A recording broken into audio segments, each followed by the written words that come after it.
Good morning and welcome to Unfiltered Vision News. I'm going to do the best I can to give you guys the intro because I am working with a new system. So thank you so much for joining me here on X and on YouTube. So let's see, guys, because this is Restream. I'm probably not doing something right, and that's fine. Like I said, I really want to do my best to bring you guys quality videos and all that good stuff. So let me go back in here and get the intro going as you guys are normally able to see. And here we go. Not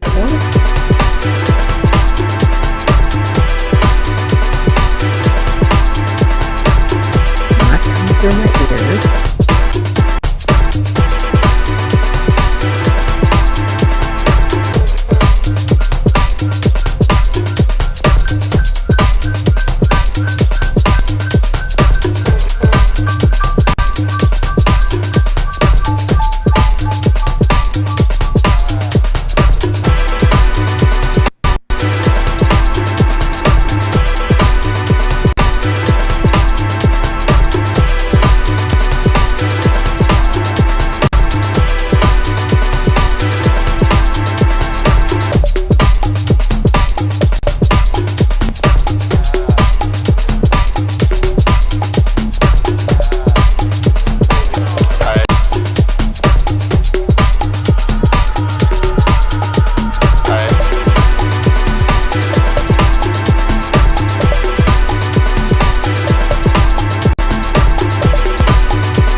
And good morning and welcome to Unfiltered Vision News, bringing you the news unfiltered Monday through Friday, 7 to 9 a.m. Eastern.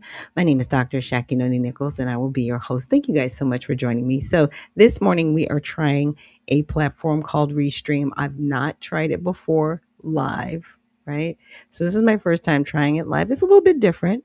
Sorry, it feels a little bit clunky coming into the room, but I'm definitely used to having the intro for you guys and it being a little bit smoother. I'm sure there's something on my end that I can do better to set this up a little bit easier for myself, but we'll see. We'll see. We're just going to keep it going here. And with that, let's, of course, get into our kids' corner because that is definitely the way I love to start the day off, just inspiring our little listeners. So here we go. Hopefully this is right. It's this kid teasing me because I have felines on. Now, mind you, I am not a material person. I just wear felines because I like the color and I think they're cool. They might not be what's popular today, but that's what I like. So I told the kid it's not about what I have on my feet. It's about what I have inside my head. No matter what I'm wearing, no matter what I have on, it's about my information, the knowledgeable things in life. These sneakers are not even going to fit you in 20 years from now. So it's about what you have in your mind, your wisdom, your knowledge, the power to inspire others. And parents, please don't raise your children like the materialistic type because, once they don't have Jordans on or cool clothes, they're going to feel like they're not important. They're going to feel like they need the golden or the Jordans or the cool stuff, the popular stuff to make them feel important. Yeah, I know. All the wisdom. He just sounds like a miniature adult. It's very crazy. But when I saw the video, I was like, oh, he just, it was really cool. it was really cool in what he had to say. So I'm trying to figure out how to navigate this I just came from the video. park. Whoops, nope, we did not want to play it again. I don't want to replace it right now. I really don't want to hide it, but I just, yeah, there we go. There we go. I'm trying, y'all. Some of these systems, it's not that they're clunky, they're just not designed the way I'm used to. Let's just put it that way. I've just grown accustomed to doing things a certain way, and I have to transition to doing them a little bit differently with this particular system. So, with that, let's get into honoring God with our body because that's the way we start off the day here at Unfiltered Vision News. So, all right, there we go. Now that one was a little bit easier. Screen share is easy. When I have to deal with some videos and stuff, it's going to be a little bit clunky. So apologies ahead of time. So, God, please guard our mind and our thoughts. God, help me to fix my thoughts on what is true and honorable and right and pure and lovely and admirable. So I will think about things that are excellent and worthy of praise. God, please help my ears listen to your voice. God, help me to be quick to listen, slow to speak, and slow to become angry. God, please protect our eyes from sin's damage. God, I make a covenant with my eyes not to look lustfully. God, please speak life over my mouth. God, set a guard over my mouth. Lord, keep watch over the door of my lips. God, please help my hands to serve generously. God, help me to do good to everyone and especially to those who belong to our family in the faith. And God, please protect my reproductive organs. Help me to honor you, God, with purity. God, help me to honor you with my body. And God, please watch over our feet and watch us as we walk along your path. God, let your word be a lamp for my feet and a light on my path. So, again, thank you guys so much for joining me here on Unfiltered Vision News as I go through the painstakingly bumps and bruises of navigating this system. Okay. Again, thanks for rolling with me. So, the other thing that I need to check, and I just need y'all to bear with me for a second, is I don't know what's going on with X, but it's everywhere. And for broadcasters like myself, for some reason, the feed of my program isn't automatically showing up in my profile feed for X. So that's something I actually need to check right now just to make sure that it is airing. Oh, it says I'm live. That's why yay. That's good. I mean, it says I'm live, right? But it's not showing me live. And I think there is a way for me to go to it. And there it is. Copy the link. Oh, I can post this. Okay, let's post it. This is real time, y'all. I do not have anybody on the back end helping me. Oh, we are doing this together. You guys are with me, so it's always good.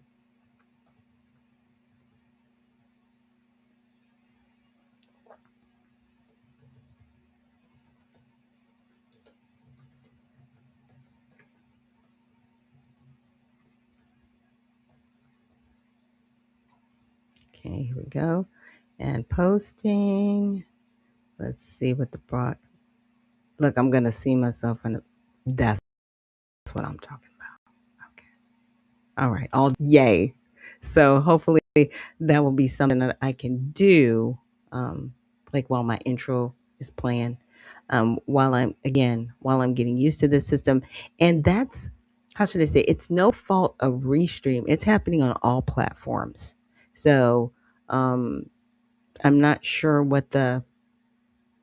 I know it's like the API key. I'm not sure what's. It's not that it's preventing showing the live, it's just not automatically coming up like it used to. So that might be something on X. It may be something I need to refresh. I got a premium account, so there's nothing barring me or stopping me on that end. So thanks everybody that's here this morning who's joining me. When I say I appreciate you, thumbs up. I'm just saying, appreciating you, appreciating all the love, appreciate you guys going, um, putting up with me and my little bumps and bruises. And good morning, Patty Cake. She says, Grand Rising founder, Grand Rising to you too. And Spud, thank you so much for always joining me every morning. And good morning to you. So I hope the little ones are okay, my little listeners. And yeah, let's get back into it. So this is what, our third week, Black History Month. But let's just remember, Black History Month is every day. It is. We are making history every single day. You know what? Because every day you are alive, you are making history. And I don't want people to feel because you're not at the White House or you're not at the Congress, your state capitol. That's fine. But you are still making history every single day with you, your family, your friends, the church that you attend or not attend, your job that you're at. You are history. So I don't want people to ever feel like, you know, that person is more important than me or whatever. No, you're important. You are history. You are walking, living, and breathing it. And you are a part of it. So don't ever feel like you're not. Okay. And with that, I do have some sad news um, that was on X. So let me see if I can share that. Hold on. Look, bear with me, y'all. Apparently, he passed away. I didn't know that until this morning, so I'm going to share my screen. So, civil rights icon Reverend Jesse Jackson dies at 84. He was born in segregated South Carolina.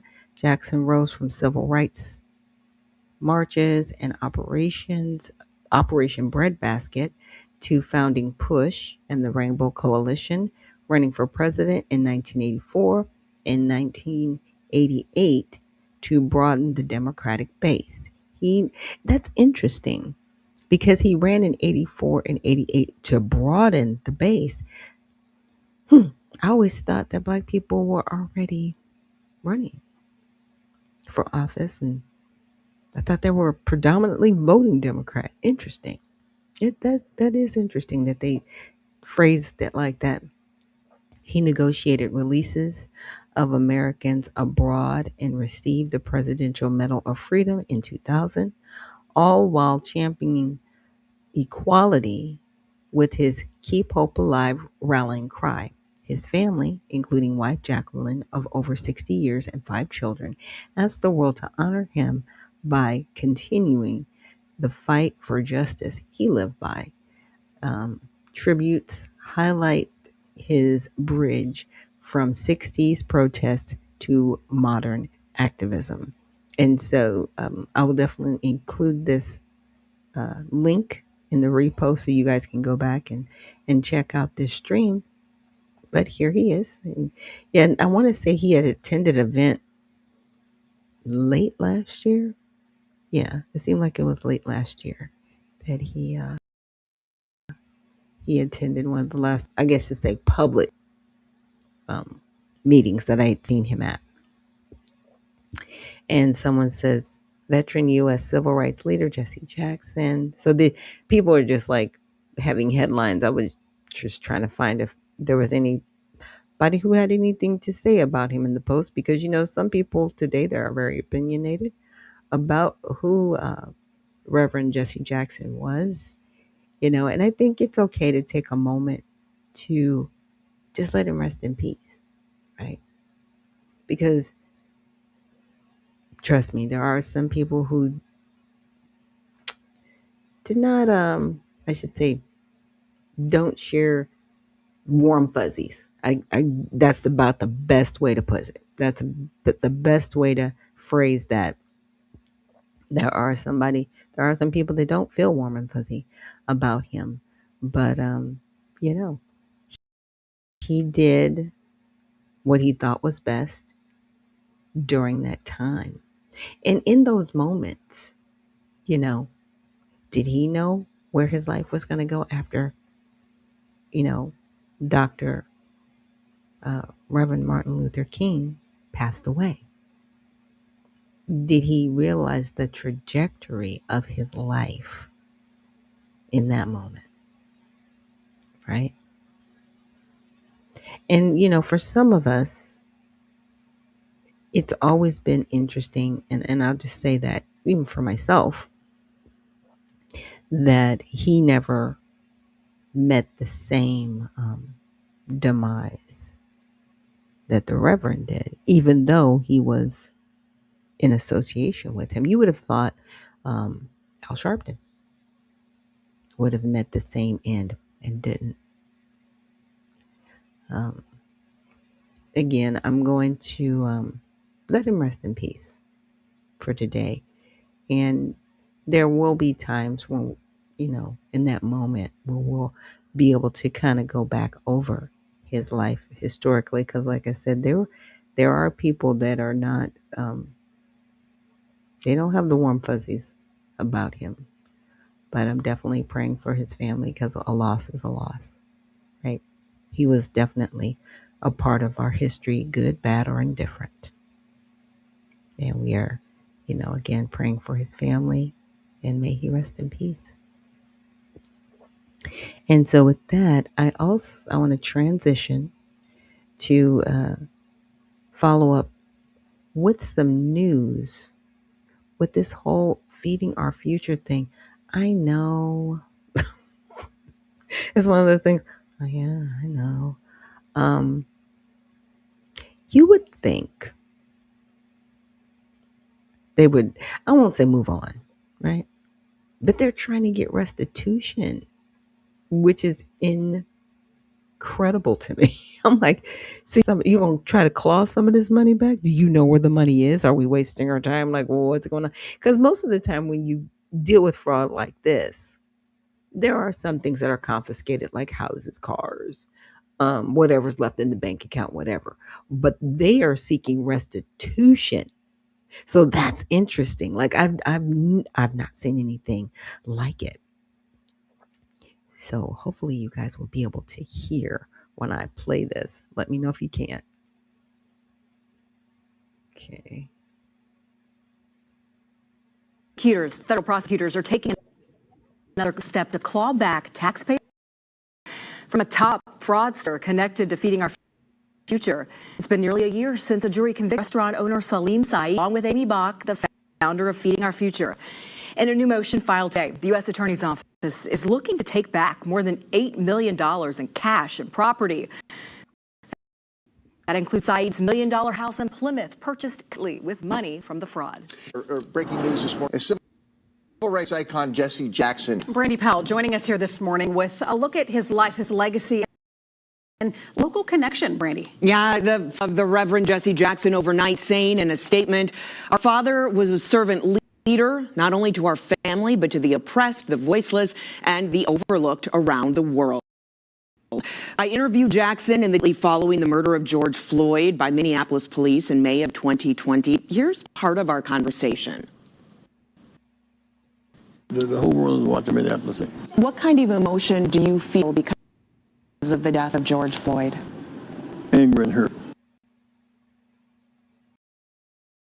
The latest high-profile incident involving police officers in recent years.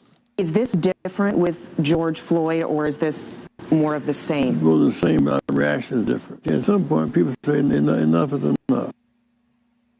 During Jackson's visit to Minnesota in May of 2020, he met with local faith community leaders calling for peace, presence, and justice.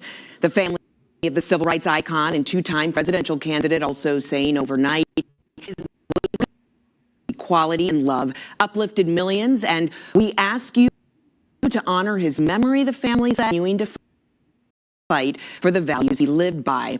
And Minnesota, his nonprofit Rain Push Coalition was on the ground in Minneapolis recently during Operation Metro Serve for a listening tour to confront civil rights concerns. Jackson experienced health challenges, affected his ability to move and speak. We'll be monitoring this morning to Jackson's life and legacy. Yeah. So again, I know Not everybody has the warm fuzzies about Jackson. But, it's one of those things.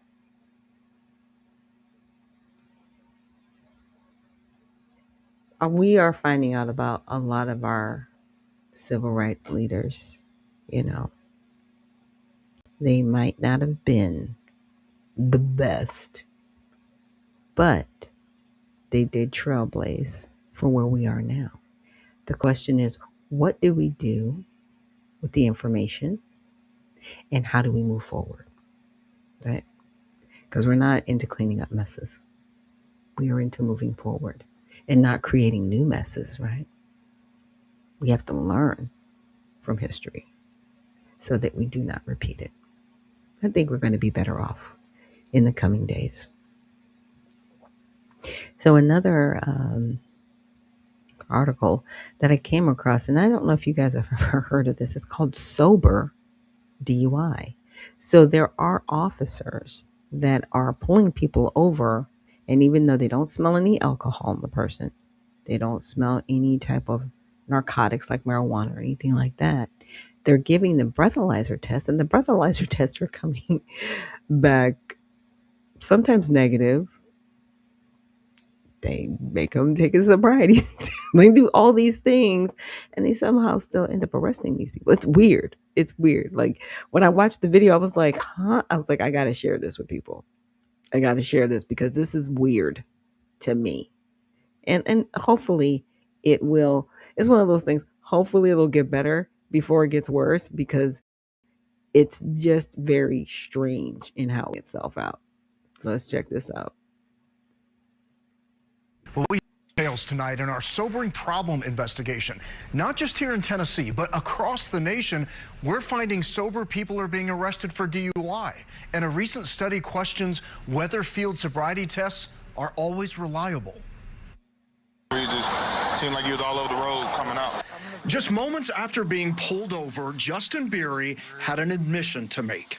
You might think I'm drunk, I understand, but I've only gone for like 3 hours of sleep. After working a 14-hour shift, the Alabama man also then made a key misstatement. Do you take any medication or anything? I have ADD, so I do. ADD? I should have said autism instead of ADD. I think at the time because I just was afraid to say it. Diagnosed with autism, Beery performed poorly on the field sobriety test. But officers with the Pelham County Police Department in Alabama also note this. No odor of alcohol.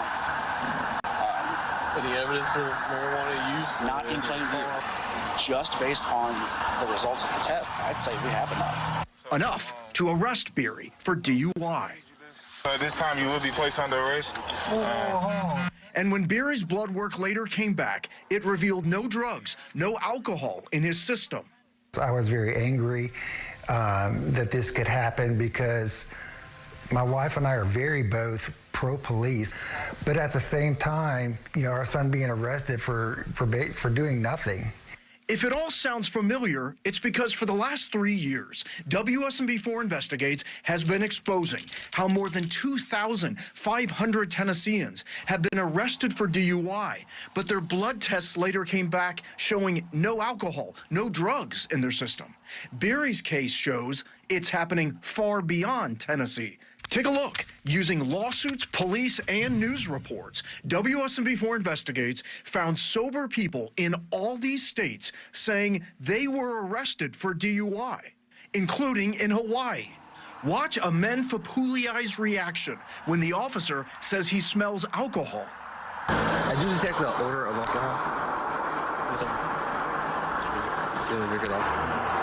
Even though he blew 0 on a breath test, he was arrested. I felt embarrassed. I felt profiled. I don't smoke. I don't do drugs. I don't drink. Honolulu prosecutors declined to pursue the case, citing insufficient evidence. In Florida, Ali Cupilo's blood work came back showing she was completely sober when she was arrested for DUI. What was it like when he put the handcuffs on you?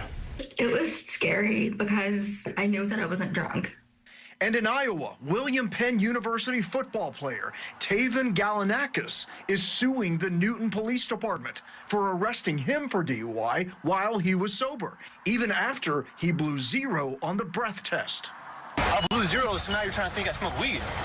That's what's going on. You can't do that, man. Attorneys hire me to review their cases. DUI expert witness Joshua Ott thinks he knows why this is happening. He points to a 2023 study for the Journal of the American Medical Association of 184 people.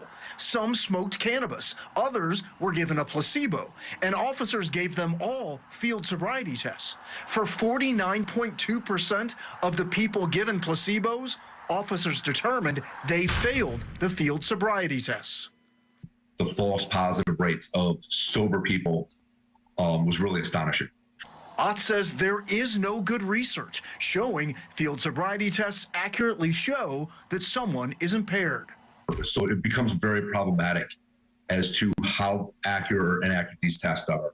So I'm going to jail tonight? After his arrest, Barry now drives with a letter from his psychiatrist in his car. It states his diagnosis means he cannot perform a field sobriety test. Because of my autism, I'm at a disadvantage. I can't help that. Now, I did ask for an interview with the Pelham Police Department, but their spokesman said they had no comment, but did confirm an internal investigation is underway. Now, you may have you might have your phone in your hand right now, is what I'm trying to say. And our investigation continues right now on the WSMV4 app. You can find this interactive map. You can just click on each state, and you can read about the sober DUI case we found there. Wow. Yeah, Jeremy, thanks for your continued reporting on this. Yeah, that was some awesome reporting, because I was like, what? Huh? You know what I'm saying? It's one of those. So that's what we're doing now. Now, I know a lot of you might be out there saying, because there are times when officers have to meet quotas, right? And in my opinion, and this is just my opinion, sorry, I have opinions, I have a lot of them. That's why I got a show. Sorry, got a little cold with my fan going. I think it is a matter of quotas, because sometimes they have to have quotas, like to write speeding tickets or to write, but a DUI is very serious. I mean, it is life altering, because if there's a situation that comes up in a way where it's publicized, it can completely damage your reputation. It can stop you from getting a job. It can affect your credit. I mean, it's weird. Okay. It's one thing for people to get a speeding ticket. Like, I know they write tickets all the time. It's like they to make sure that officers can meet those quotas. No bag on my officers. I do back blue.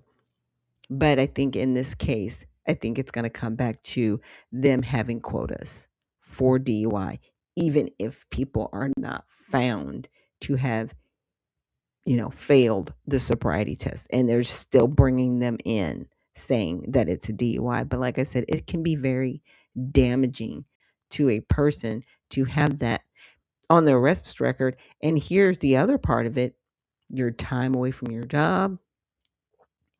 Do you have to pay to have your record expunged, even though this wasn't your fault? Right? So there are other things involved.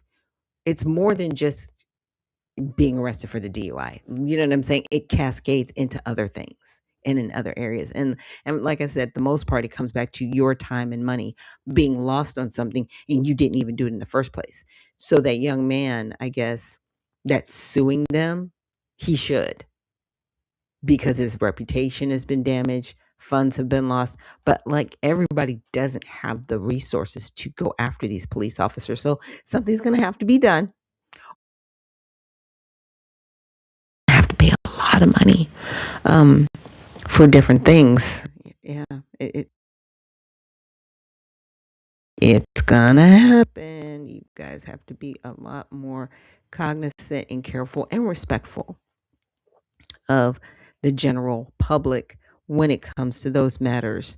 Now, the next article that I wanted to look at, and I was I heard another content creator talking about it, so I wanted to look into it a little bit more. Apparently, there's an area of the country.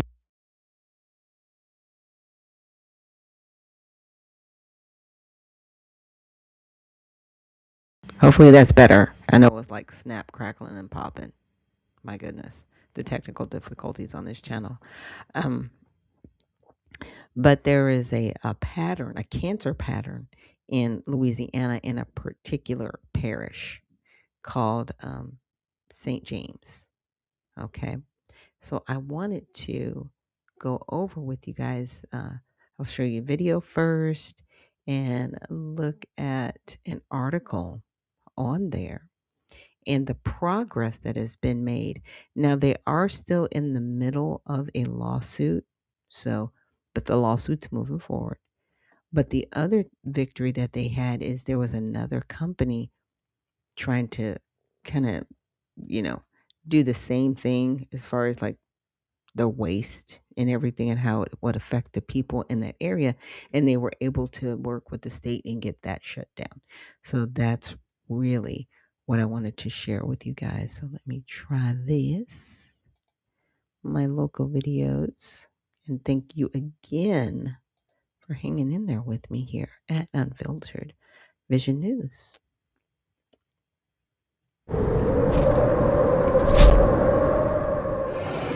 My sister-in-law died with breast cancer. I have two brothers with cancer. A neighbor on my right side died with cancer. A neighbor on my left side died with cancer. I started to write a list. I stopped because it was too many. The growing list of cancer fighters, survivors, and victims is long in the little town called Welcome in the part of Louisiana known as Cancer Alley.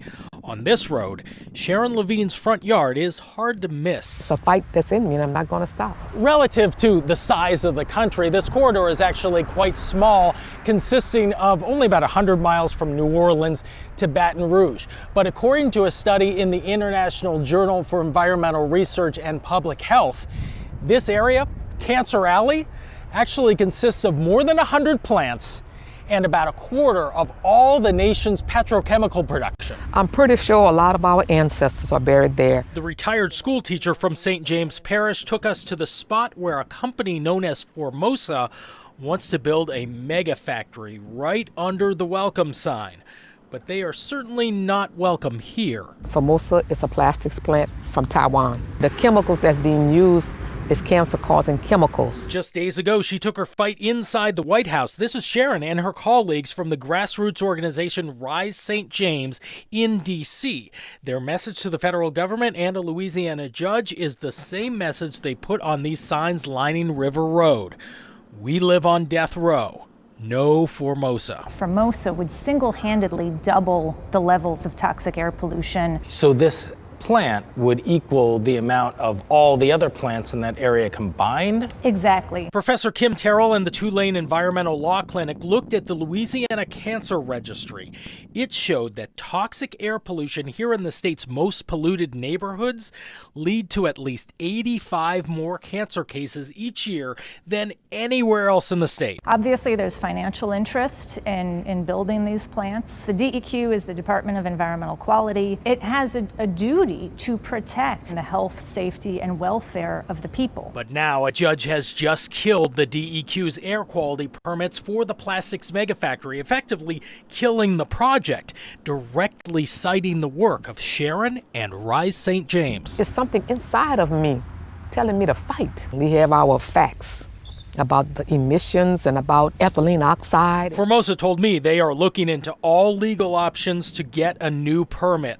They also say any claim that they would greatly increase toxic emissions in the area is a misrepresentation and inaccurate. In a poor neighborhood, people don't speak up. I think they're afraid of industry might try to do something to them. But Sharon spoke up, and she's now calling this a David over Goliath victory.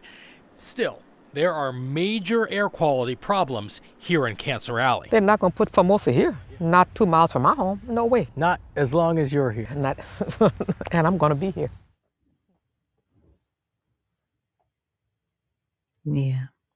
And I appreciate her for her efforts and what she's doing, because that's devastating, right?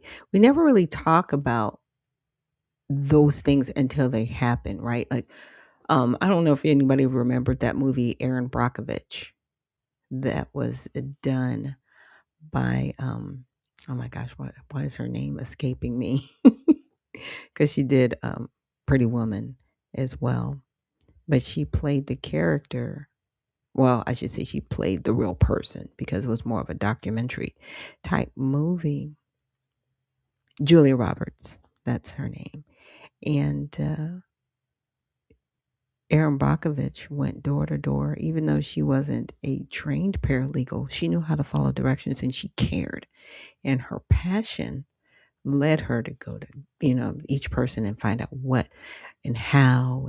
And she was able to get these people a settlement, which I'm praying for these individuals. But it is so distressing and harmful to see one of our elders just fighting an uphill battle. Where are our senators? Where are those in her district and, at the federal level, at the House? Where's the EPA? What is going on? And why isn't anything really being done? People shouldn't have to fight like this, but they are. And I'm grateful that they are. Don't get me wrong. I'm grateful that they're fighting, but it always comes back to, why do they have to? Why aren't there those with influence fighting? Or you just don't care? Because at this point, anybody who is her House representative at the federal level and the senators of Louisiana, if they are not fighting this, because this is 100 miles, this isn't a mile or 2 miles, it's 100-mile span. What are you doing?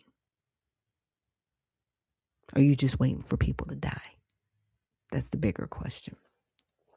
So the victory for Black residents of Cancer Alley as court rules landmark lawsuit seeking moratorium on toxic industry can proceed on all counts. So on February 9th, which was about a week ago, yes, a federal district court ruled that groups, let me make this a little bit bigger for you guys. Gosh, I got it 75, but yeah, there we go. It's a little bit better. Federal District Court ruled that groups representing residents of Louisiana's Cancer Alley can proceed with their landmark lawsuit seeking a moratorium on toxic industrial plants in 2 majority Black districts. The court said the plaintiffs can move forward with their claims, including the claims that the parish's decade-old land practices violate the 13th Amendment as a vestige of slavery and the 14th Amendment's Equal Protection Clause. Inclusive Louisiana Mount Triumph Baptist Church and Rise St. James sued St. James Parish in 2023 for its pattern and practice of steering toxic plants into the majority Black 4th and 5th districts. Since construction of the first plant in the parish in 1958, at least 28 out of 32 plants have been placed in the 4th and 5th districts. No facility has been allowed to locate in majority white parts of the parish in nearly 50 years. So that kind of tells you what's going on. You know this is bad for everybody, but you don't want it in your neighborhood. Then it shouldn't be in any neighborhood. Shouldn't be near anyone. It needs to be put somewhere. Or how about we just don't have it until you can figure out the toxicity and removal? Because if it is harmful to humans, it should not be. Period. And I know a lot of people are, but what if, no. Stop that. Don't use plastic. It's toxic. Don't make it. She just said, she was just talking about the other new company that wanted to move 2 miles from her house. Why are you picking in that area to make something toxic and create a toxic environment for humans? It's weird. It's like, we want to make all this money, but you're going to kill all the people that would buy your product. I'll wait. Just saying. It makes no sense. It needs to stop. At a certain juncture, we need to stop just being crazy. I'm just saying. So, in the now industrialized areas of the parish, dubbed sacrifice zones, residents face elevated risk of cancer, respiratory ailments, and newborn health harms. So, this is from zero up. Everybody's being harmed in these areas. So, today's ruling is a historic step toward justice for the people of St. James Parish, and Gail LaBeouf and Barbara Washington, founders of Inclusive Louisiana. In a joint statement, for generations, our community has lived under a racist land system that placed polluting industries in our backyards while ignoring our health, history, and human rights. The court's decision to allow every one of our claims to move forward affirms what we have long known: environmental racism is real and it must be confronted. This fight has always been about protecting our families, honoring our ancestors, and ensuring a future where our children can breathe clean air and live with dignity. We are grateful to the court. The court has recognized our seriousness of these harms, and we will continue pushing forward until true justice is achieved. So you heard it here, and you've probably been hearing it in different places. Yeah, now I can kind of understand environmental racism and environmental justice. But I think we need to pose it a different way because climate change has gotten such a bad rap. We need to just tell it like it is. It's not redlining, but it's something along those lines. So if we can call it environmental redlining, I think that would trigger people to go, "Oh, you mean this is something that affects Black people?" Yeah. It's almost like you have to take the word environment and tie it to something that's already happened, and then people would get it, if that makes sense. So I wanted to look at another article. Now, this kind of outlines their timeline of what's happened. So, Exclusive Louisiana Mount Triumph Baptist Church, Rise St. James versus St. James Parish. And this is Inclusive Mount St. James Church. This action against St. James Parish for the decades of environmental racism and discriminatory siting of industrial facilities in predominantly Black communities in the parish. The lawsuit seeks a moratorium on all new sightings of industrial facilities and expansion of existing facilities, protection of unmarked cemeteries of people of enslaved in the parish, and a court-monitored process involving directly affected communities to help assess remediation and guide transformation. So here's their case timeline, and this was the last one that we saw. And that was part of the press release that I just read to you guys. So this is where we're at. So the district court allows all claims to proceed. So we're moving forward. I'm including we in this because now that I have shared it with you, now you get to share it with others, right? We need to make noise about this because she is one of our elders. Just saying. And it is affecting other people in that area. These are crimes that are happening, and these are some of the crimes that people have been talking about, and I know people don't like to hear the word reparations, but there is repair that is needed. So I'll just say repair. There is repair that is needed because there are injustices that are still happening till this day that are affecting a specific people. I think that's where it comes back. That's the issue, right? If this was a situation where it was affecting more than Negro Americans or the Negro people, I would still be outraged by it, right? But the problem is it's just affecting the Negro people. And everybody goes, well, you can't make it about race. I'm not making it about race. I'm making it about lineage. Because that individual and ancestor, she's been there for decades. She's seen others pass away from cancer that was caused by these plants. So we know that the harm has been done and established. And what's happening at the House level? I'm sorry, at the state level with their House and Senate. Like, what are y'all doing? Oh, you're more concerned about making money than you are about your residents and constituents. And see, again, that's a problem. People have to, if you're going to be at that level, you need to be a servant.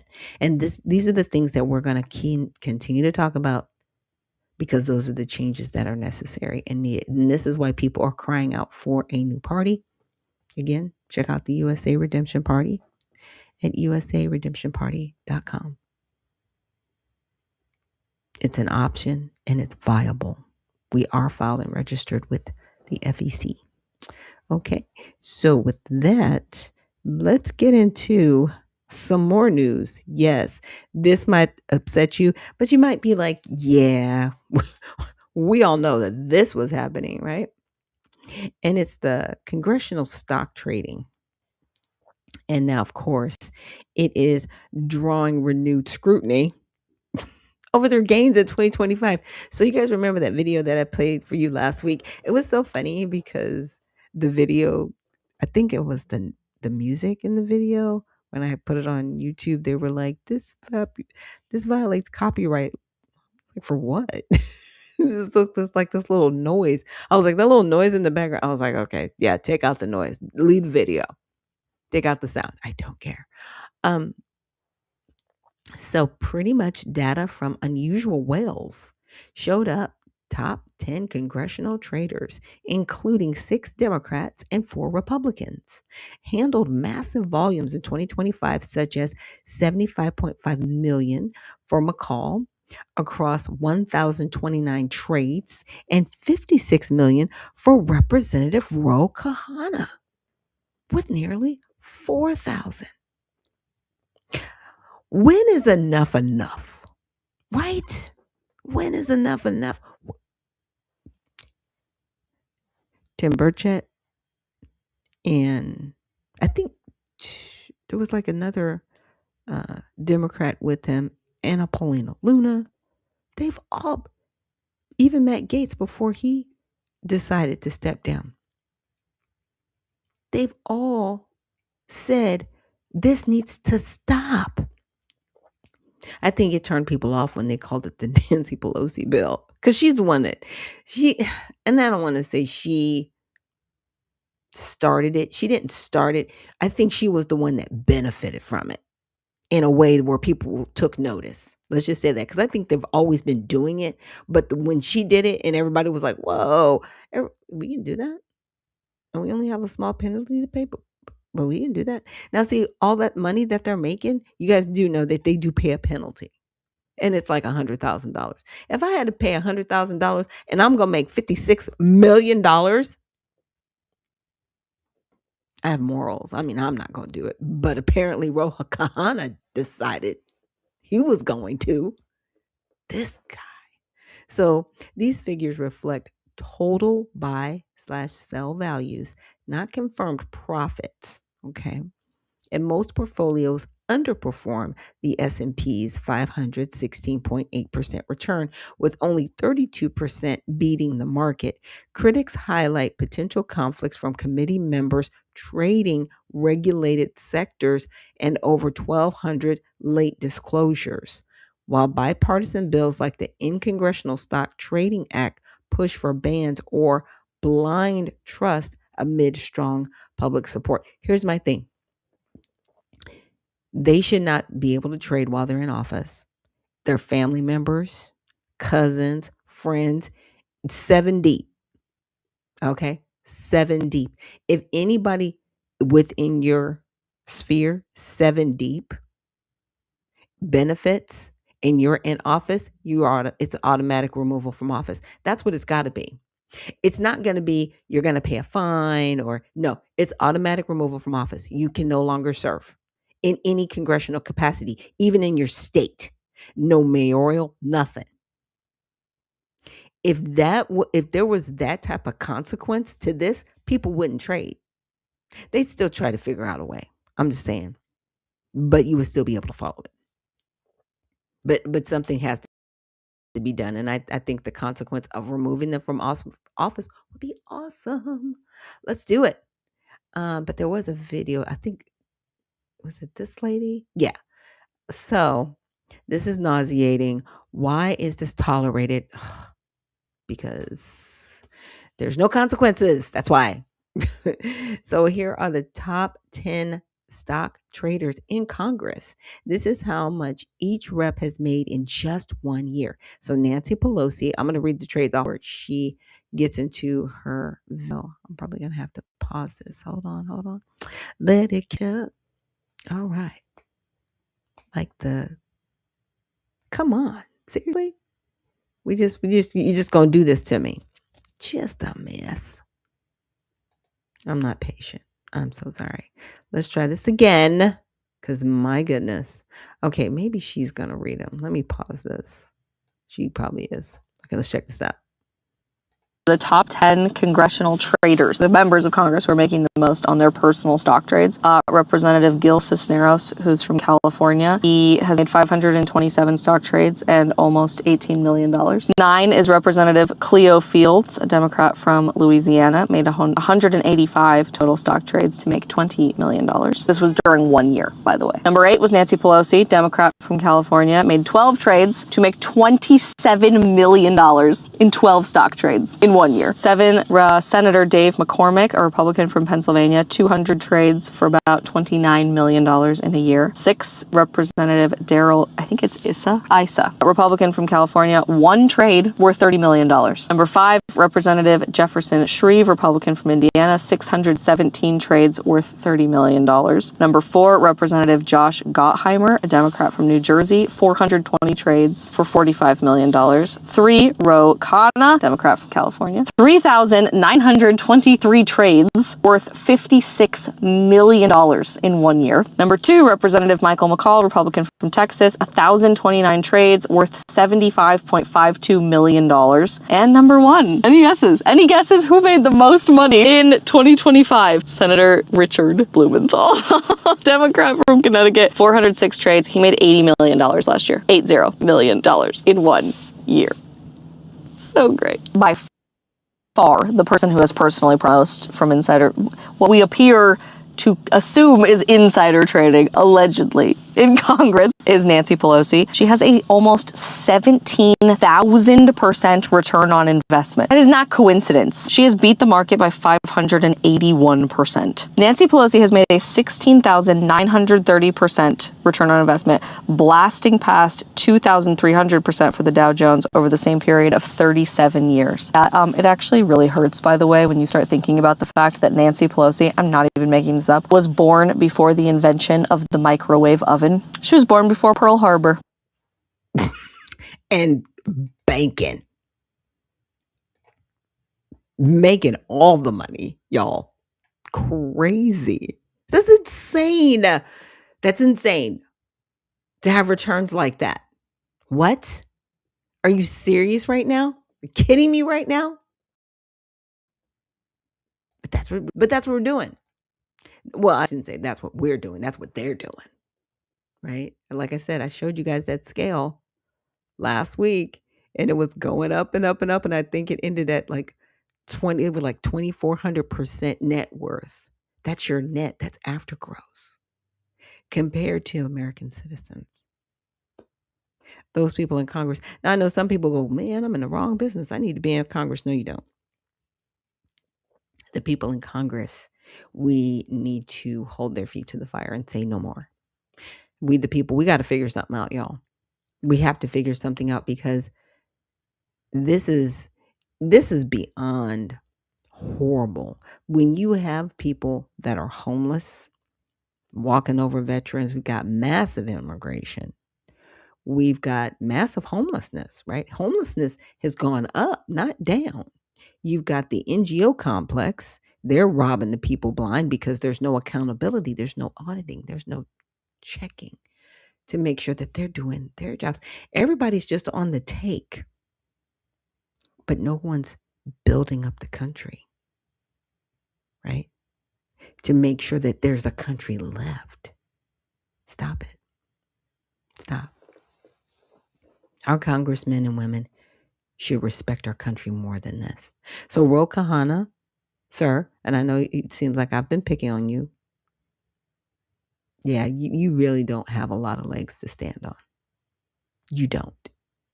Her legs have been, look, we already know about her. For a long time, everybody's been like, you just need to go away. You need to go away. And I'm okay with her going away. She's in that 80 zone, and I'm okay with you stepping down and no longer being in the public eye in that way. So let's check out, see what kind of comments we got. And Nino South said, Jesse Jackson's dead at 84 breaking. Thank you so much for giving me that. He says, reduce your gain level on your mic. I don't know what that means, but I'm sure you will help me out with that because I don't know what that means. And Nino South also says St. James is part of Cancer Alley. Parishes along the Mississippi River have chemical plants that cause cancer. Thank you for that information, Nino. Definitely appreciate that. And Sincerely Lawless says, good morning, founder. Good morning to you too. Thank you for reminding me, Julia Roberts. I was like, I couldn't think of it, but yeah, I love the Aaron Brockovich movie as well. Okay, info is correct. Also has packed on farming industry. Okay. The political system gets paid off of these plants. Yes. Right. By saying they bring jobs. Right. But they don't think about the downside, right? What's happening. And Spud says they don't want you sharing that info. I'm going to share it anyway. 10 toes down. But yes, to your point, Nino, the political system does get paid because they'll be like, hey, we've got these wonderful jobs coming through and it's going to hire a lot of people. But downstream, how is it going to affect the environment? What is the waste runoff and where's it going to go and who's responsible for the collection of that waste, right? Is it cancer causing? You have to ask all these questions. Like, so I live here in Georgia and every chance I get, I do. And I'm going to have some guests on my show to talk about this. I talk about the data centers because the data centers, they are right now, the ones that are in place currently, they use thousands of gallons of water. What's happening to the water? Is the plant responsible for purifying that water that they use? Or are they just allowing water to run off in the community? It's the latter. And I'm going to see if I can find some articles on it because it's happening everywhere that data centers are. They are actually messing with the environment in a bad way. And you will hear about, well, we need data centers because we need all this technology. We don't need anything. What we need to do is to make sure that people have clean running water. Okay. We need to make sure that America is okay. Now, if you want to put those things in the middle of nowhere where there's no humans, right, that can be affected by it, and you still have to make sure that the waste is recycled and pure water is put into the environment if you are going to use, and if you need this facility, fine. But we need to start putting this onus back on the companies because they're getting the tax breaks. Even with the people they employ, they're getting tax breaks. They're encroaching upon people in these different areas, rural areas, especially here in Georgia. So it's something we have to actually fight back against, you know. Again, one day at a time, one fight at a time, but we have to continue to be in the fight. We cannot just, as they say, rest on our laurels, right? Because that's not helping anybody. It really, really isn't.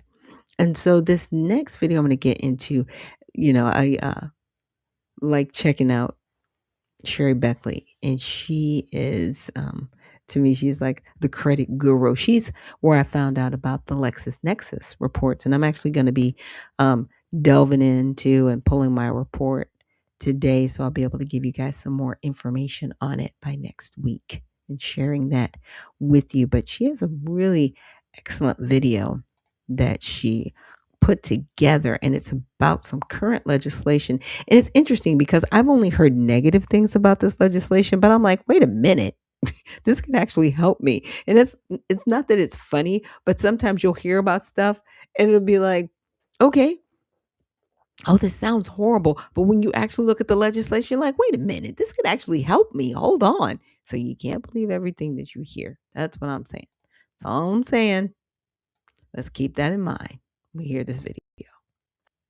Trump is introducing a new bill which comes down to banks and credit card companies on what they can pass on certain fees to consumers. Now, big banks are upset, like JP Morgan Chase, because Trump has already begun to work bipartisanly with Elizabeth Warren to try to cap interest rates at 10% for a year to give consumers some relief. But this additional bill, they're claiming that this will additionally stop them from operating, and it will cause already existing customers to get their credit card accounts shut down and can cause new customers to get denied for credit because they claim they need certain profits in order to operate and minimize their loss. Now, what's your opinion? Do you believe banks need really high profits in order to operate, or do you think banks need some capping on their fees?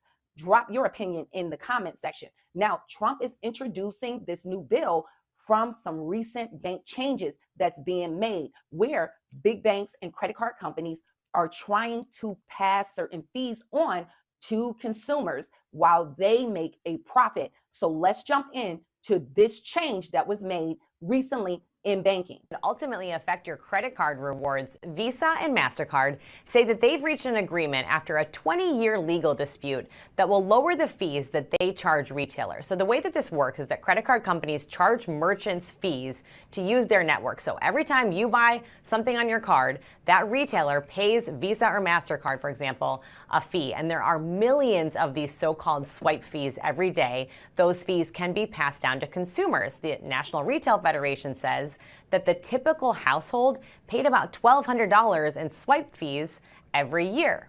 A visit to Herb and Thelma's Tavern is a trip back in time. They've been serving up cold beer and hot burgers for 80 years and not taking credit cards. You want tomato? Owner Joe Fessler, still using an old-fashioned cash register, says he couldn't keep his burgers at just $7 if he had to pay card fees. Somebody will come in and buy a Coke and then give you a credit card. Yeah. Well, you might as well give it to them for free, because after you pay all the fees and everything, you pretty much lose money. Credit card companies charge retailers around 2 to 3% of each credit card transaction. Doug Cantor with the National Association of Convenience Stores says these fees hurt small businesses the most. Either retailers give up all their profits and go out of business, or they have to calculate all these fees into the prices they charge consumers. Tavern owner Joe Fessler says he's not ready to move to Apple Pay and card tapping. Something's going right here. People keep coming back, so why reinvent the wheel? And diners like Ralph Kelly are fine with it. I love it that he keeps the burger price down. And he keeps the burgers good, too. Now, prior to this settlement, you had merchants that had to accept credit cards, such with a Visa or MasterCard logo. And they had to pick up the cost for these credit card companies and their reward points that they were offering their customers. But now these merchants are no longer picking up this cost, and they want to pass it over to consumers so they can make profits. And now banks are going to pass these fees over to the consumer. Now, President Donald Trump has introduced this new bill to combat this from happening. Allison Steffen, Senator Durbin says the average family pays almost $1,200 a year in swipe fees. But banks and credit unions warn his plan could make transactions less secure and take away reward programs. It's one of the largest expenses that we as a small business. Okay, I got to stop it right there. So, $1,200 a year, that's a lot. It's not $20. It's $1,200 a year annually. And they're just like, oh, but the security and the rewards fees. If you had, okay, look, our security, stop that. There's a breach like every other month. Stop it. Okay. Has anybody else gotten a letter, Bueller? Uh, Stop that. And Patty Cakes, I'm a witness. It costs money to receive money. Right? It's crazy. It's insane. That's insane. Look, $1,200 a year. First of all, let's talk about that security. Their stuff will be less secure. Oh, so that means you're just not going to do your job? Then there needs to be penalties added to this bill. By the way, you breach and my information gets stolen, you owe me, the consumer, money. See, we don't have bills like that, and we need them because these businesses that are making billions of dollars, and they do make billions of dollars, stop it, I'm going to show you, off of those transactional fees and processing fees and all the other little ticky-tack fees that they add in there that Congress has allowed them to do because Congress is benefiting from them. That's why I did that whole thing showing you how much money they're making off of our backs, trading. See, a lot of people don't realize that Nancy Pelosi, where she made her biggest money was with the consumer spending bill. Oh yeah, go back and check the records. That's where she made the bulk of her money.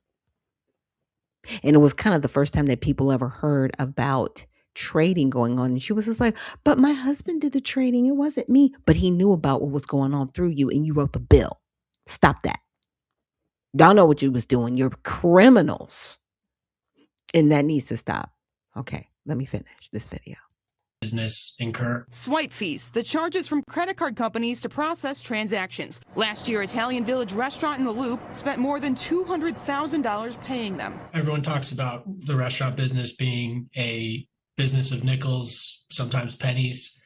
So that's like truly it's 3 cents on the dollar for us. On Truth Social, President Donald Trump endorsed a bill to reduce what he called the, quote, out-of-control swipe fee ripoff. The Credit Card Competition Act would lower those fees, likely cutting into banks' revenue when they accept credit card purchases. It's Illinois Senator Dick Durbin's bill, and he just reintroduced it Tuesday, explaining, quote, Americans are struggling with everyday purchases like groceries and gas, and credit card swipe fees inflate those already exorbitant prices. Meanwhile, Illinois already passed a law that would lower swipe fees, but banks and credit unions sued before it could get implemented. It would really cause disruption to the global payments processing that's in place today.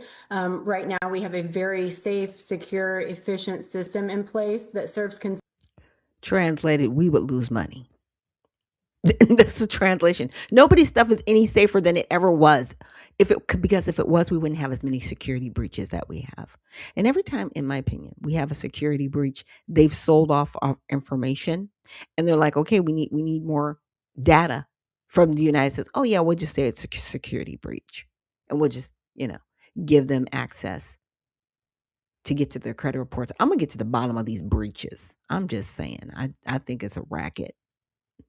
Consumers well, and likewise it serves retailers very well. The groups opposing Illinois' law expect a ruling any day now. Ultimately, small businesses say they must decide whether to absorb the costs or pass them on to their customers. The average independent restaurant, and Chicago's a very independent restaurant town, makes 3 to 5% pre-tax profit, and if 2 to 4% is going for every transaction on swipe fees, you tell me how that affects our independent restaurants here in Chicago.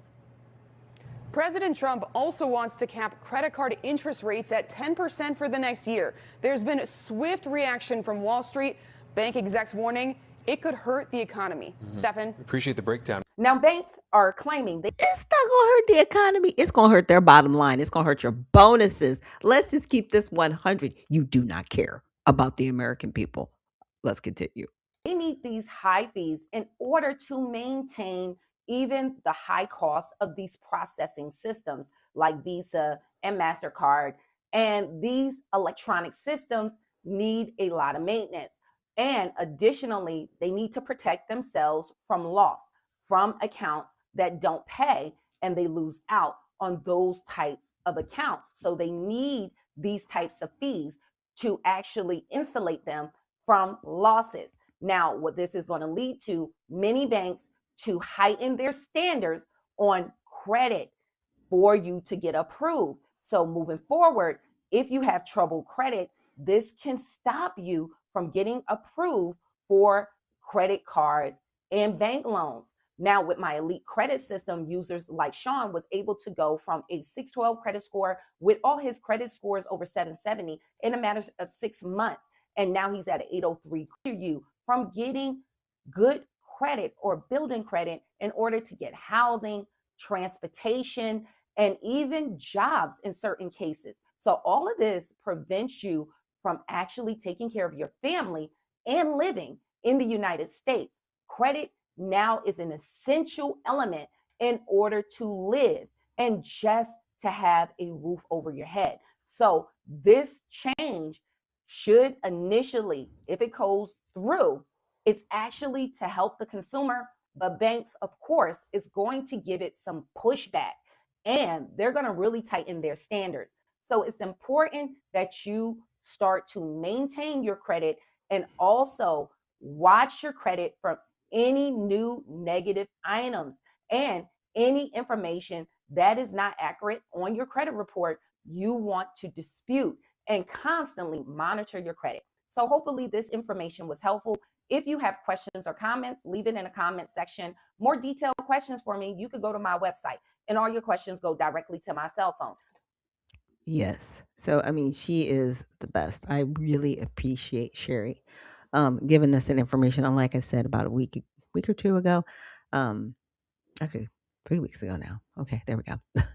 She did a video regarding LexisNexis and explaining that that is the originator and actually the complete repository of all of your credit that history, right?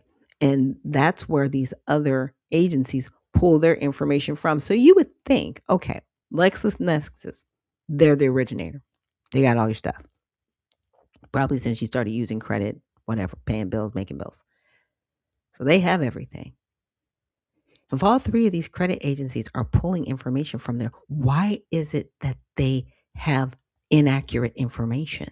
In my opinion, why are they so different? And you look at the agencies and you're like, wait a minute, why doesn't all of this match? If you're pulling it from one source, are you doing this on purpose to make us chase you down? Are you doing this on purpose so that we buy? Oh yeah, I got to spend, so much money per month to make sure that my credit's monitored. One day, we're going to find out how they've all colluded together in the background to make it difficult for us to have any type of substantial credit, and how they're always constantly messing with people with their credit reports. Like I said, we're going to find out. And when we do find out everything that they've been doing, I'm looking forward to the lawsuits. I really am. I really am. Because at this point in time and juncture, for them to say, oh, it's going to hurt the consumer. No, it's going to hurt your bottom line. And you're going to, in essence, make the consumer suffer for it. And if you do, we're coming for you. That's all I got to say. We're coming from you. But you know what? There are better banks out there. And maybe we need to start aggregating and putting together and combining a list of banks that are better than Bank of America and Wells Fargo and JP Morgan Chase. Yes, you guys are the biggest bullies on the block, but you're not the only banks on the block. Remember that. Remember that people don't have to put their money in your bank. They don't. People do have choice. People do have options, right? And I think we need to start encouraging each other to take those options, because we now know you do not care. We just know it. It's all out in the open. There's no more hiding it. There's no more denying it. Y'all are just, you are who you are.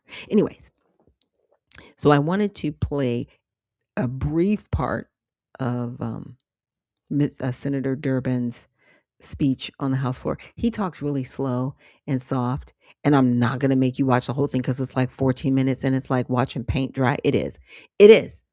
I don't expect him to be charismatic or anything like that, but I listened to like 2 minutes and I was like, whoa. So it's one of those things. We'll just listen to a little bit and then I will post the link so that you guys can watch it on your own, right? And really dig into what he's talking about with this bill he's introducing. Pennsylvania, in the Senate Judiciary Committee. I didn't know what the topic of the hearing was, but as a member of the committee, I was curious. So I sat down and listened. And I learned about something that I really wasn't aware of. Testifying were retailers from across the United States talking about something called the swipe fee, the interchange fee. I didn't know what that was. Turns out it is the fee that is paid to the banks that issue credit cards when you engage in a transaction. It's not identified to the ordinary consumer, but the retailer who's using the credit card certainly knows quite a bit about it. It's the fee that he is charged, he, the retailer, is charged for the use of the bank's credit cards. They were complaining, the retailers were, that the terms of the agreement, the interchange fee between Visa and MasterCard, which of course dominate the credit card world, were so opaque that they couldn't even get a copy of the actual contract between Visa, MasterCard, and this retailer sitting at the table. They had a stack of papers in front of them, which was part of the contract and agreement for the interchange fee, but not the complete agreement. They were frustrated because they had no control whatsoever in terms of what Visa and MasterCard were going to charge. I took an interest in it and asked Chairman Specter at the time, is the Senate Judiciary Committee going to do something? He said, of course. The honest answer was no. We had a hearing and that was the end of it. But I took an interest in the issue and decided to offer a study to see what the impact was on small businesses and retailers of these interchange fees and swipe fees charged by the banks that issued Visa and MasterCard. The industry had no interest in any study on any aspect of it and made it clear to me they were going to oppose every effort I had to try to get to understand this issue better by a credible study. I was frustrated by this and decided to make an offer of a change in the law when it came to debit cards. Debit cards are different than credit cards because they're virtually a checking account. You can only charge as much as you have on balance to pay. And the question of credit is not as paramount as it is with the credit cards. So I came to the floor and offered, with Dodd-Frank, the banking reform, an amendment on debit cards, swipe fees, and interchange fees. Okay, I'll stop right there. Like I said, listening to him is like watching paint dry. It is dry. Okay, I'm not going to put you guys through that, but you get the point. Okay? He noticed and recognized that there was an issue. And I forget. Oh, yeah. I listen to Patriot Radio sometimes, and they've actually bought spots on Patriot Radio saying how this bill is a horrible bill. And it's like, oh, he's making sure that the credit card companies are, you don't want your credit at risk and all this other stuff. And I'm like, I realize that, SiriusXM and, people will buy advertisements where they want to buy advertisements. And a lot of times the stations themselves, they're not necessarily responsible for what ads get played on their station because Sirius is a conglomerate. It is not necessarily Patriot Radio. You know what I'm saying? They have their own news radio station so they can control the sponsors, right? It is what it is because you're like, why would you hear something that seems like it's good for the consumer, but it's a negative advertisement on a station like this? That's why. And it makes it confusing. And unless people really understand like the nuts and bolts of advertising, which I used to be a media buyer, I bought the 30, 60-second spots on radio and television and on the internet. So I understand that life. But most of the advertisements that you hear about this particular bill, it's all negative. There's nothing positive that they want you to hear about it. So I wanted to show you guys Here is the Credit Card Competition Act of 2026. As he stated before, he did a previous bill. I want to say it was back in 2023 that he introduced it. So this is a separate bill from the initial one. He introduced it. It didn't really get much traction, but this one is getting a little bit more traction. And it is sponsored by Senator Marshall Roger, and he is a Republican from Kansas City, it looks like. And I wanted to find some co-sponsors, right? Let's see, have them come up. And here are the co-sponsors. Here's Senator Durbin that you just heard on the floor. So he's a co-sponsor to this bill. And Senator Welch, Peter Welch. Okay. Now they're both Democrats. They're not Republicans, but they're working with a Republican on this bill. So this is definitely something that is nonpartisan, right? Because they're working on this together, or some people might say bipartisan, because both parties are working on it. But that's a good thing, right? A Democrat is paying attention and wants to help humans. What is going on? Right? Is the world falling apart? No, the world is not upside down. It is not falling apart. It is actually very good. And this is good for the consumer, right? And we're going to look a little bit more into it. I did a little bit of research on Grok about this, but again, I wanted to show you guys this. Now, the text, it doesn't have a summary yet, I guess because they just introduced it in January. But here's some of the text.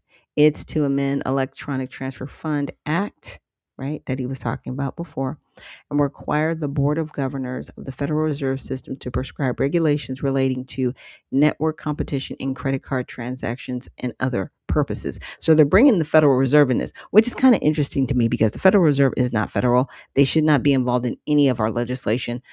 That's just my opinion. We should not have to ask them anything for nothing because they're not making our lives good. That's just my opinion. Just putting it out there. All right. So, Mr. Marshall for himself, Mr. Durbin, and Mr. Welch, and those were the ones introducing this bill. So I will make sure that the link to this bill is in the repost. Now, here is some of the information. I said to go through the video and pull out some information. So merchants are charging 2 to 3% per transaction by the credit card networks, Visa, MasterCard, etc. The National Retail Federation says the typical U.S. household effectively pays out $1,200 per year in swipe fees. Okay. One example given, a single restaurant spent over $200,000 last year. So of course they're going to complain. No, you can't stop our money train. This is how we take vacations. Yeah. So that's what we're doing. So these fees are a major revenue source for the banks and credit card companies. They don't want the money to stop rolling, even though they're already making money. That's the thing. This greed is just a different animal. So the video notes that small businesses often see 2 to 4% of their revenue or a big chunk of their slim 3 to 5% pre-tax profit go to swipe fees, and reducing them is the goal of the bill. So you want to basically take out again, it comes back to look. You want to eat everybody out of house and home, but you still want the consumer to have some place to go. If you shut down the businesses, oh, that's right. Then we'll only go to the stores that you want us to go to, so that they only benefit. You don't want small businesses to benefit. I get it. Y'all are something else. Okay, so I asked if could you calculate estimate, just kind of break down like what they're making, right? So here's a little bit of a breakdown. So the video cites households effectively pay $1,200 per year, right, in swipe fees. Now, recent U.S. household counts. So there's like 132.2 million households, 24. That's holding 2025 up a little bit. So in a single calculation, using the video's 1,200 figures, so if each household is paying that, they're making $158 billion. That would have been in 24. And then in 25, they made $159 billion. I didn't even ask it to go prior to that. It's just counting those 2 years. So they've made over $300 billion just with the fees. We're not even talking about the interest that is collected when you pay your bill. We haven't even touched that. We're just talking about the swipe fees. And they're talking about, oh my gosh, don't mess with the piggy bank. What? Stop it. Stop it. They should get no more than $100. And I'm being generous because they shouldn't get anything. $100 per household. If anything, that would definitely help retailers stay in business, right? You see how they're frantically still trying to get rid of the dollar. What would happen to that man's business if they got rid of the dollar?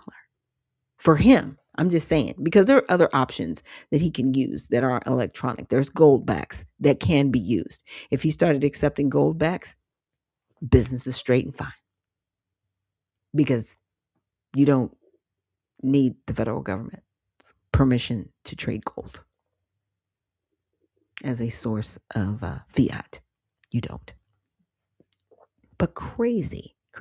So how much credit card companies and banks are actually making? They're making anywhere from 159 to 160 billion estimate above is what the video implies, right? So the total U.S. card processing fee paid by merchants in 2024 was 187.2 billion. That's what they paid out. And the credit card only portion was 145 billion, roughly. So this money is split roughly like this. So Chase, Capital One, they get the biggest share. Interchange fees, 1.5 to 2.5%. MasterCard and Visa networks are 0.1 to 0.5%. And then payment processors like Square, Stripe, Fiserv, small cut for handling the transaction. So credit card companies and banks are collectively making roughly 150 to 160 billion per year off processing fees alone, right? Just the processing fees. Exactly the huge pot the video says they are fighting to protect. They don't want their money messed with. Come on now. Greed is greed. They want their money. So bank and credit card companies' complaints. Here are their complaints. Direct loss of revenue. Swipe fees are a major profit center. Cutting them via more competition or caps would immediately reduce their income. They say they need high profits to operate. No, they don't. They're closing banks. They're closing them. They're closing ATM machines in different places. What is going on? They're trying to consolidate people. And then on top of that, you're trying to make it almost like where they're internet banks, right? Because you got options like, I don't think you guys have heard like Chime and different bank processing. There's Trust Wallet. Trust Wallet is a good one. If you get direct deposit payments, you can keep it in your own Trust Wallet and literally be your own bank and not have any bank fees. Okay. So check out Trust Wallet. I'm not being paid for any advertisement from Trust Wallet. It's just I have one. So I just wanted to share that with you, right? They have to kill rewards programs. Who cares about the rewards program if you're making $158 billion a year? Really? Seriously? The rewards? Okay. Cashback, points, miles, sign-up bonuses are funded by these fees. Lower fees, goodbye to most rewards. You don't even want to give the rewards anyway. And some of them are horrible when you get them and you have to spend so much money to get them that they're not even worth it. They're not even worth it. Stop that. And higher cost and less security. Really? You're going to threaten us with security? See, this is where I'm saying in the bill, they should put if your credit information is breached in any way, these credit card companies need to be responsible and they need to pay us restitution, not the other way around. You're not going to keep selling off our data because we know you are. You've been doing it for years, and I'll be so happy when they find out and all of y'all just get sued into oblivion over it. I'm looking forward to it because I know it's happening. Allegedly. I'll just say allegedly, but I know it's happening.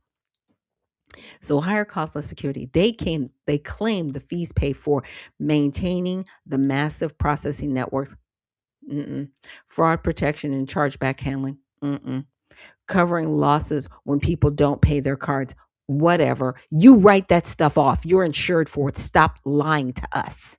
Stop it. The lies are horrible.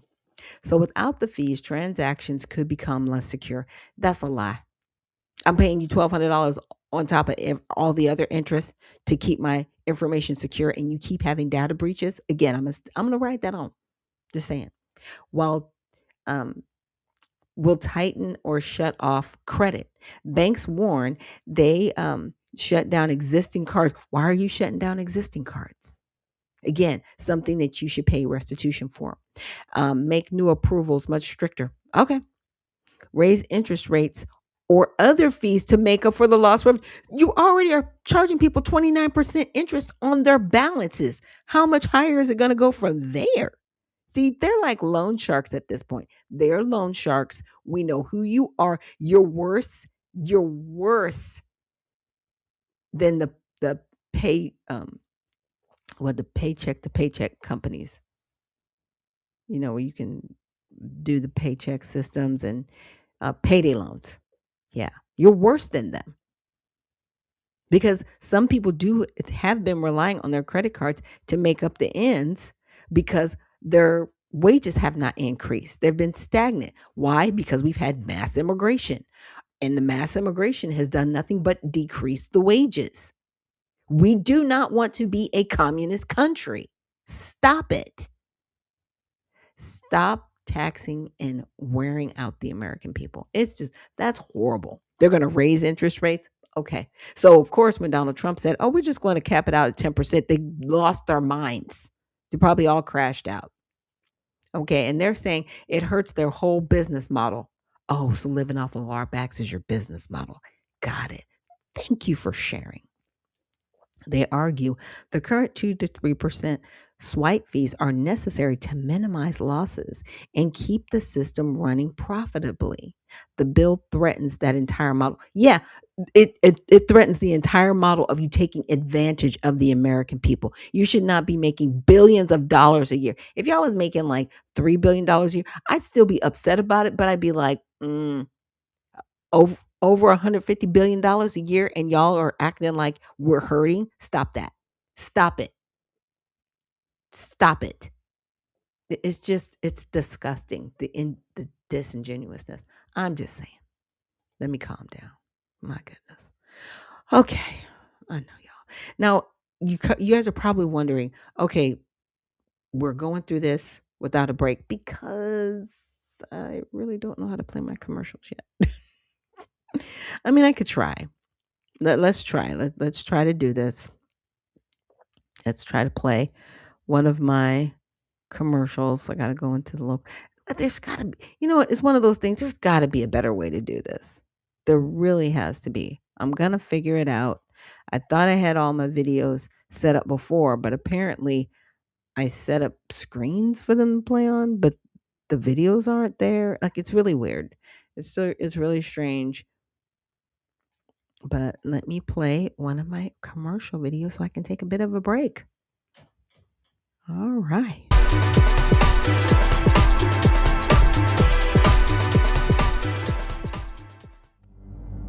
A life empowered is closer than you think.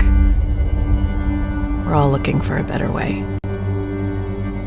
Reimagine what's next with a new sense of exuberance. Why not power on like you mean it? Or power off blissfully? A better sleep is a better awake. You've never moved like this before.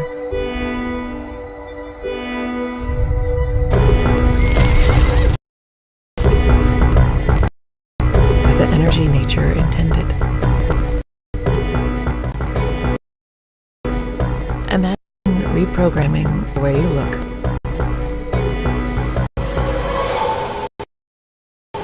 At the speed,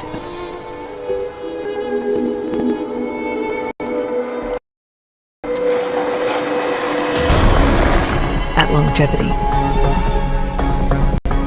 at exhilaration. It's next level rejuvenation. Take your well-being from the inside out and outside in. The light within is ready to ignite. Be the light. LifeWave.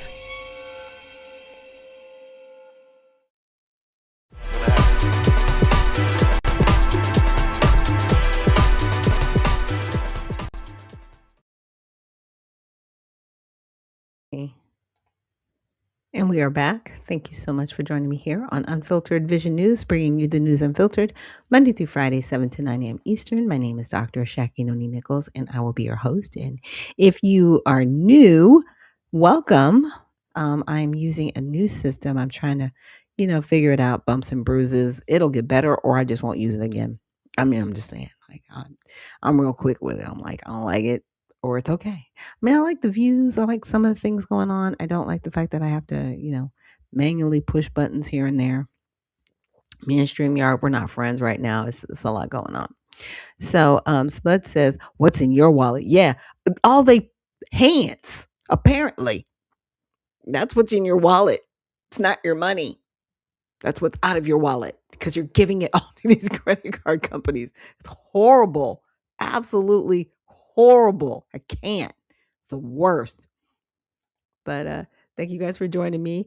And definitely check out lifewave.com/Noni CMS LLC. I do work. I'm a distributor, right?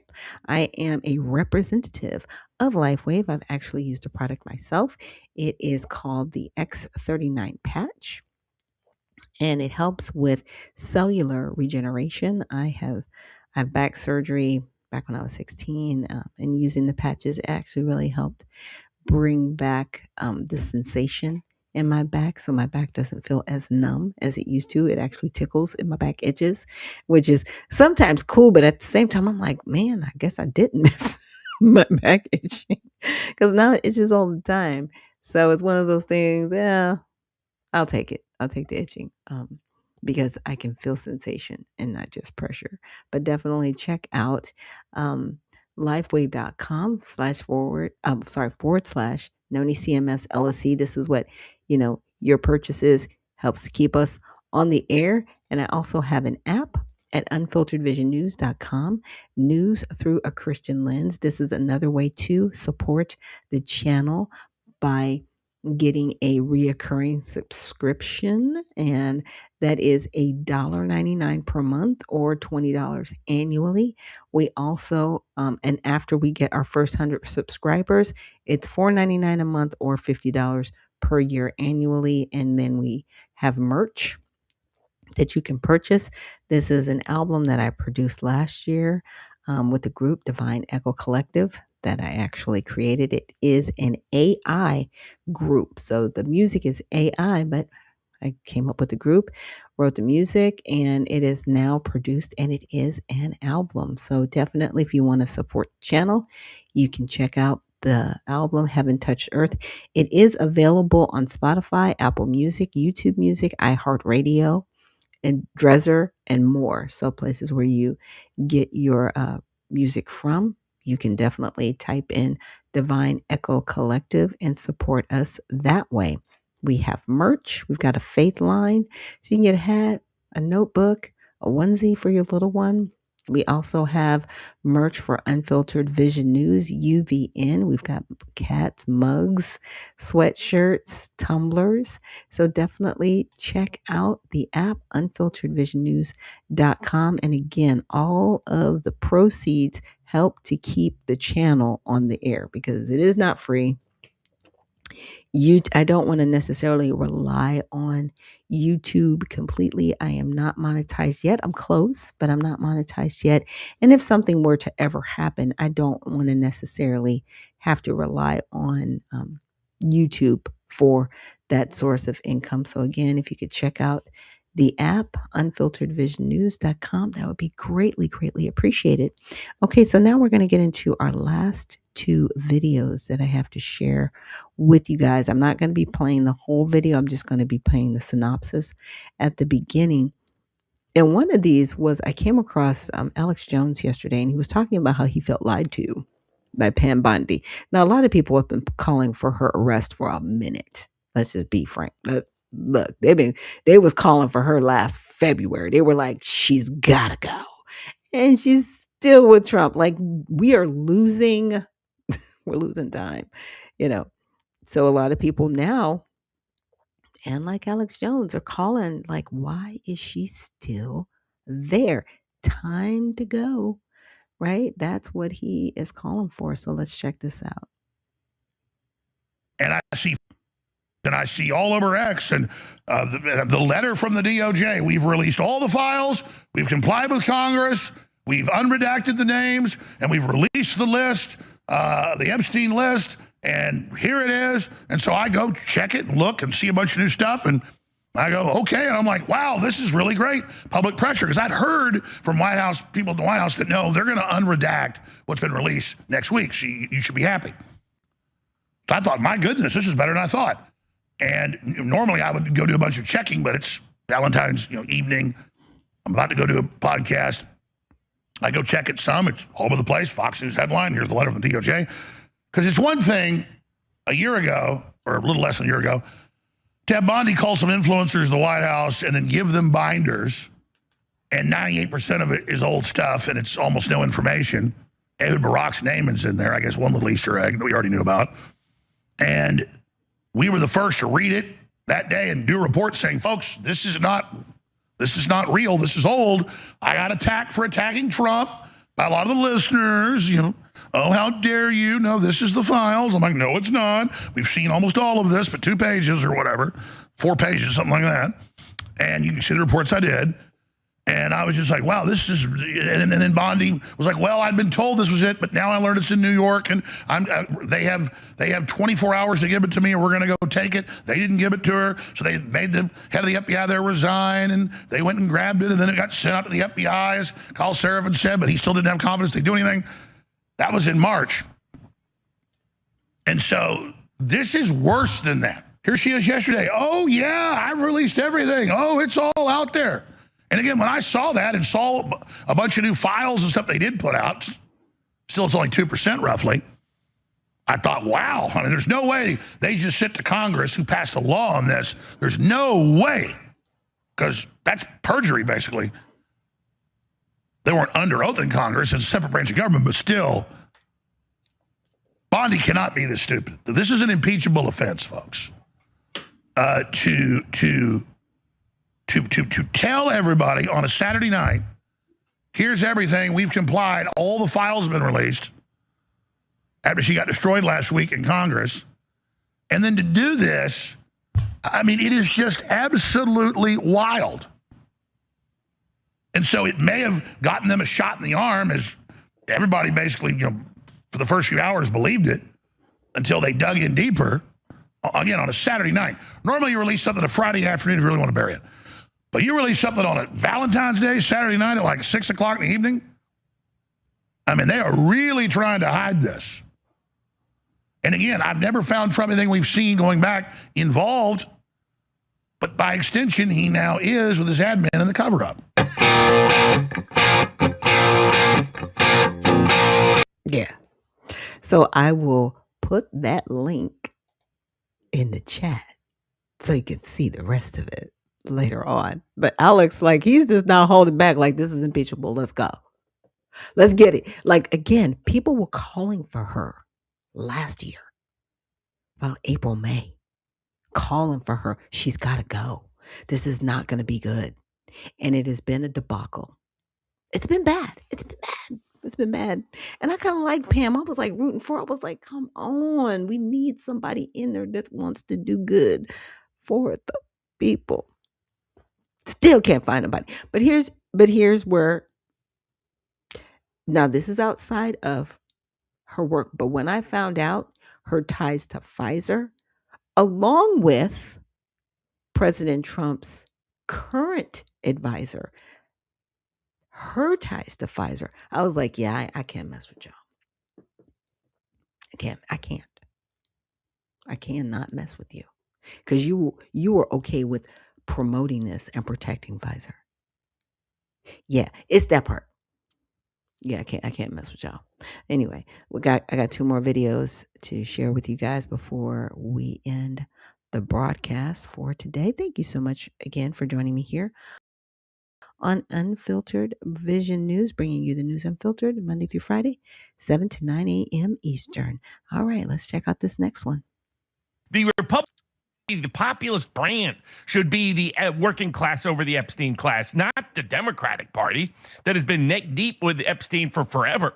And embedded within the Epstein class, domestically and internationally and globally. But that's what's happening right now. So if Trump doesn't reverse, then we look at people who can reverse and can make policy improvements and changes within the administration, but also within Congress and with other places. And we look at contingency plans along the way. The populism, as you point out, is here to stay. The great thing, the white pill of the Epstein files, is now the world's getting to recognize that what you've been preaching for a quarter century is there in black and white. You now see exactly who these globalist elites are, how dangerous they are, how dark they are, how anti-human they are. That is a red pill of awakening to the world. And that is something we can celebrate and utilize to continue to push the populist reform movement forward against these globalist sick elites. What he is the ultimate middleman of the great, sort of gray space, deep state operator.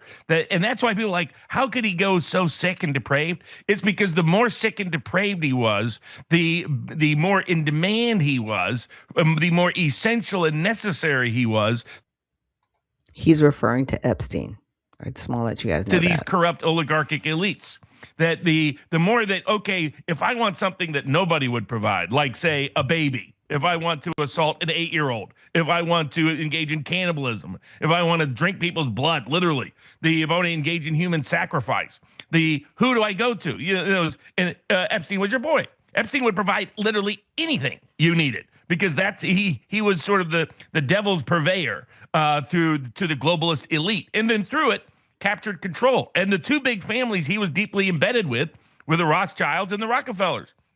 You can go watch, our mutual friend James Corbett's report, How Big Oil Conquered the World, and how the Rockefellers. A lot of our pharmaceutical system is due to them. A lot of our monopoly economics is due to them. A lot of the Trilateral Commission and the Foreign Empire building is due to them. The Council on Foreign Relations due to them. So a lot of the problems in our entire medical educational system is due largely to the Rockefellers. That's how corrupt they were. They were the inspiration not only for eugenics but for the Nazis.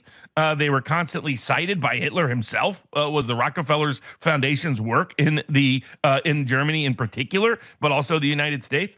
And then, of course, who does Bill Gates and his father openly say they were the successors to the Rockefeller regime, to the Rockefeller approach? That's why it's not a surprise Epstein is neck deep with Bill Gates anywhere and everywhere.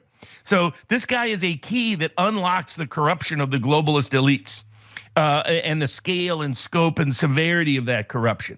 That's why it's always been getting these, and credit to Congressman Massey for getting this out. Because imagine if this had never been disclosed, never been revealed, never been understood. The scale and scope and severity of this illegality and criminality and just pure unadulterated evil. You see a glimpse into their souls, and their souls are dark and empty. This would not be out there.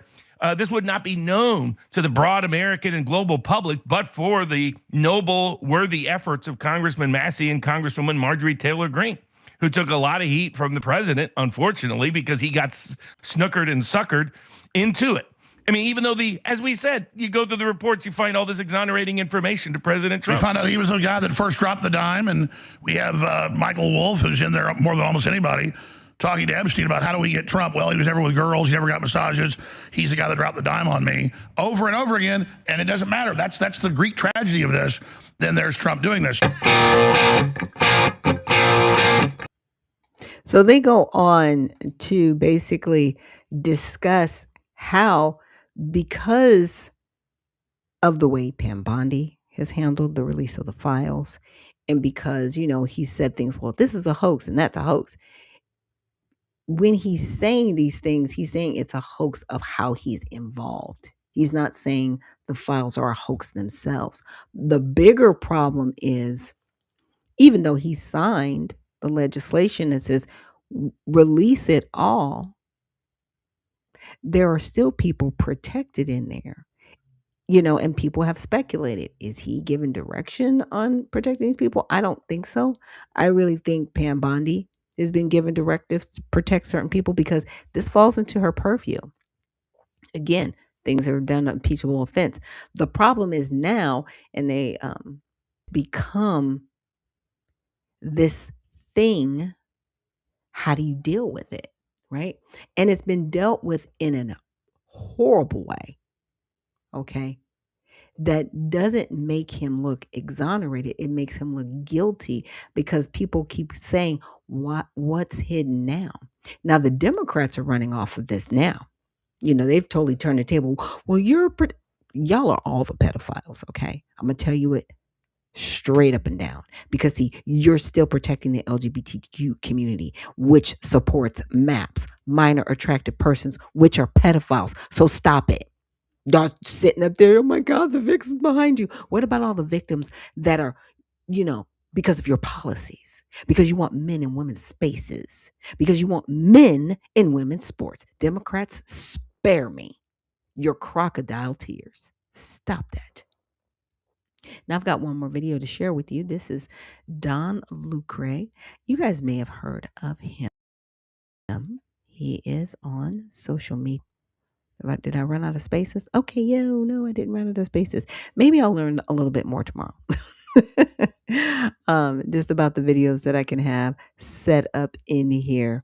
So definitely, let's check this out. American talk about how much danger we truly are in. And I'm going to have to expose this narrative. I don't really do the fear mongering, but it's something that has been on my heart that I have to speak on, that I just feel like it'll do some negative to my consciousness if I don't speak on this, and the worst do happen. So I follow a lot of news. I study a lot. I'm not going to hold your time for too much long. And I see trends. I like to see these patterns and whatnot. And something that I noticed that was very interesting is, and things that I've heard behind the scenes, is on the 17th of January, it was announced that by President Trump in the U.S.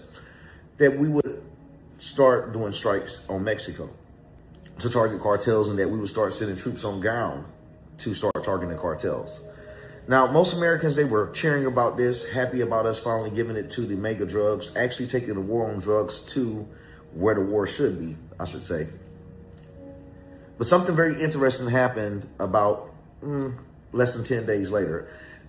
January 25th, I believe, I'm going to add the video right here. There were 3 illegals that were shooting at a family in Texas on the highway. You didn't hear much about this story after the fact, but when you come to think about it, you suddenly stop really hearing anything about the strikes on Mexico or the cartels. So what would that tell you? Or what would it at least tell me? It at least tells me that there's more to the story, or maybe I could be overlooking this, but just hear me out for 1 second. How many illegals come into America every year? I want you to find a number. And I want you to decide how many of these people actually belong to cartels. Let's say, cartels, their main source of money now, it's not even drugs, it's people. They're smuggling people to the states, to these countries. That's their main source of money. They have most of these people in debt that are afraid for their lives that will do anything the cartels say. That's already an issue. That's something I would consider a sleeper agent. Now, outside of those people, how many people are actively in the cartel? How many of these people have tunnels inside the United States? How many of these people understand where our most important infrastructure is? How many of these people are militant and ready to do whatever it takes if their cartels tell them to do so? You see, to me, I know after 2001, when I witnessed after 9/11, that most Americans were absolutely terrified of Muslims. You couldn't get on a plane and you saw someone in a whole black outfit, they could start losing their mind. I think it'll be that times 30 if these cartels actually start attacking on American land. What happens when America starts doing these airstrikes and they get desperate? What would they do? Their leverage would be, we can target the Americans. The shooting at Americans on highways in Texas. The attacking of ICE agents that we're starting to see, how violent migrants are starting to get out of nowhere as if they were told, marching orders. I'm paying attention to these things, and I'm saying this because I want Americans to really think, do they really believe in their hearts that when things get ugly for the cartels, that they won't retaliate. They're already on our land. And safety itself is just an illusion. It's your perception of being safe is what makes you safe. The reality is these people are here. And if they were to start retaliating, they have the manpower, they have the money, and they have the means, the mindset, and most importantly, they have the guns. Americans need to start being prepared. I would like to start seeing Americans start carrying more in open carry states. And just to be prepared to take care of each other. It's something that's been on my mind pretty heavy. And I wasn't going to speak on it because I was like, I don't want to push it, especially if it's a narrative that can't be pushed out officially by a government. But if it's something that can save lives at the bare minimum, I feel like it needs to be out there. And I don't see any other creator talking about this. And I hope to God I'll be wrong and just look like an absolute crazy nut. That's the end goal. That's what I would hope it to be. But the more things that I'm seeing behind the scenes, as violent as I see these migrants getting, it can't help me but think to one thing. How many of these migrants are affiliated to cartels? And how many of these cartels know where our kids live, know where the teachers are, the doctors, you know, the people that actually help benefit society? These people have had decades to integrate into our society thanks to Democrats acting like everyone that comes in is just a starving person trying to get away from the bad, cold world. And we know that's just not true. The same can be said about a lot of urban areas in America. Democrats will try to overly victimize individuals that are prone to violence. A lot of people that are coming in America legally, if not damn near all of them, is done so with the assistance of cartels. That's data, and that's dangerous to the American people. And I do believe at the highest level, President Trump and his administration is preparing on the best way to address this, which is why the same way people might be wanting things passed with Epstein files. It takes time to address these issues and to make sure, most importantly, the American people are safe. I had nothing else. I'm not going to be over dramatic on. Yeah, but I definitely appreciate him, making that video because that might not be something that we've all been considering. I have been. Just watching some report because a lot of the people that I watch, they were talking about how people from China were coming through a different part of Mexico.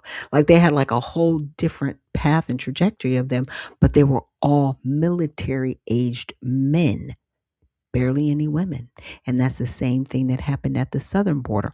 All of these military aged men, no women and children. And you're just letting them just come over here.